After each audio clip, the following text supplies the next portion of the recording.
In one of the driest places on Earth, a NASA robot is searching for water. The Mojave Desert in Southern California receives very little rain, and the dry environment is very similar to the surfaces of the Moon and Mars. However, there is enough underground moisture that the Mojave is an excellent lunar or red planet analog.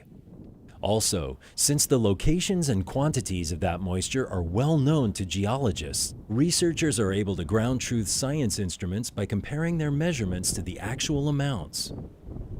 The Mojave Volatiles Prospector, or MVP project, is a testbed for scientists from NASA Ames Research Center to develop the technologies and procedures that will be needed to search for water ice and other volatiles that might be hidden under the surface of the Moon, Mars, or another planetary body.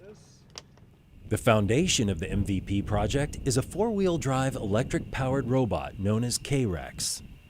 About the size of a golf cart, K-Rex is designed to autonomously navigate rugged terrain while driving over obstacles as high as 12 inches and slopes as steep as 30 degrees. It has multiple cameras on board, which are used by the rover's control system to navigate between waypoints and to provide real-time situational awareness for the science team back at NASA Ames. To search for water, K-Rex carried two instruments specifically selected for the MVP mission. The first was a neutron spectrometer system known as NSS that scans for underground hydrogen. NSS measures changes in the energy of neutrons that interact with hydrogen in the subsurface. If there is no hydrogen, those changes are not detected. The second instrument was the near-infrared volatile spectrometer system known as NIRVIS. NIRVIS measures light reflections from soil samples and was used to help calculate the amount of soil moisture. Data from the two instruments helped scientists select locations where samples were collected for analysis.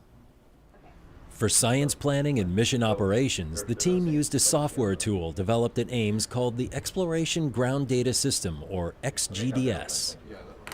The MVP deployment was an opportunity to learn how the web-based software tool works and where improvements are needed in order to conduct a high-tempo science mission with a rover in a remote location. Another goal of the MVP project was to answer the question, how can NASA use a robot to prospect for resources on the Moon in a very short time frame? The Mojave Volatiles Prospector mission brought together a rugged robotic rover, unique prospecting instruments, a robust mission operations software package, and a dedicated support team for a remote live field test. The mission successfully demonstrated the concept of high-tempo robotic science, and the MVP team stands ready to help develop an actual prospecting mission beyond planet Earth.